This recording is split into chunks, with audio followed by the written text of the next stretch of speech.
Não pule este vídeo, Deus tem algo para te revelar agora. Portanto, estando nós justificados pela fé, temos paz com Deus por nosso Senhor Jesus Cristo. Por ele também obtivemos acesso, pela fé, a esta graça na qual estamos firmes e nos gloriamos na esperança da glória de Deus. E não somente isso, mas também nos gloriamos nas tribulações, sabendo que a tribulação produz a perseverança, e a perseverança a experiência, e a experiência a esperança. Ora, a esperança não desaponta, porque o amor de Deus está derramado em nossos corações pelo Espírito Santo que nos foi dado.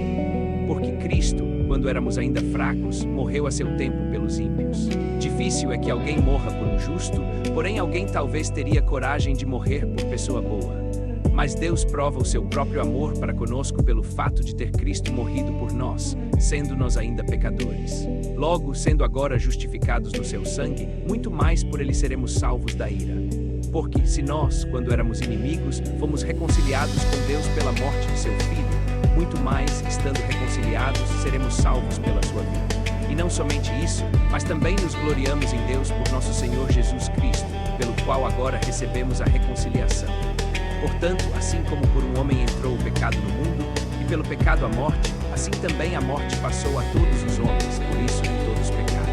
Porque até a lei estava o pecado no mundo, mas o pecado não é imputado quando não há lei. Todavia, reinou a morte desde Adão até Moisés, também sobre aqueles que não pecaram à semelhança da transgressão de Adão, o qual é figura daquele que havia de vir. Mas não é assim o dom gratuito, como a ofensa, porque, se pela ofensa de um morreu muitos, muito mais a graça de Deus e o dom pela graça de um só homem, Jesus Cristo, têm sido abundantes para muitos. Também não é como a ofensa, assim também o dom, porque, se pela ofensa de um reinou a morte, muito mais reinarão em vida pela graça de um só, Jesus Cristo.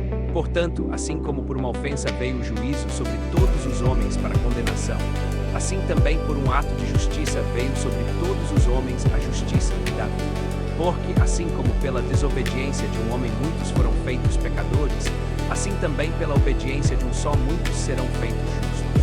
Como por uma só transgressão veio a condenação a todos os homens, assim também por um só ato de justiça veio a vida a todos os homens. E a lei veio para que a ofensa abundasse, mas onde abundou o pecado, superabundou a graça, para que, como o pecado reinou na morte, assim também a graça reinasse pela justiça para a vida eterna por Jesus Cristo nosso Senhor. Essa é a mensagem central de toda a Bíblia, que através da fé em Jesus Cristo somos justificados, reconciliados com Deus e recebemos uma vida nova, cheia de esperança e graça, mesmo em meio às dificuldades, pois o amor de Deus é maior que qualquer